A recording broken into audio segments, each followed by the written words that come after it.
Yeah, but that's the thing. That's the thing that they support. I mean, it's the thing that they pay tithing to. Because they don't pay attention. Because they don't know. But should that's the thing. Should that be forgivable? Should that be forgivable? People say, well, you know, the Mormons I talk to say, well, that's not what I wanted my church to stand for. That's not what I'm about. But where did the money that the church gave for Prop 8, that the money that a church based in Utah sent to California to affect the passing of a law, where did that money come from? It comes from the tithing. It comes from the financial juggernaut that the Mormon church is, and to say, well, they don't pay attention to it, I feel like that shouldn't excuse them.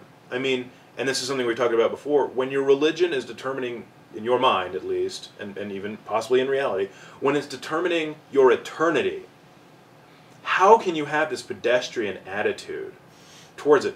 And that's putting out the political activism aside. Yeah. How can you have this pedestrian attitude towards it at all? And then, when your church is doing such political activism and affecting other people's lives in other states, that's one of the things I've heard about, the joke I've heard about gay marriage.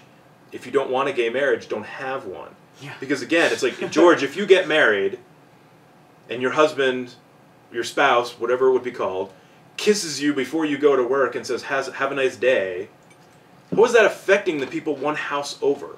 Well, or 10 houses over? Or a state over? It's like, that's what I don't get. And then they're going to have this pedestrian attitude, well, I don't care, I'm really not involved in that, that's what the church does, I just pay my... That blows my mind.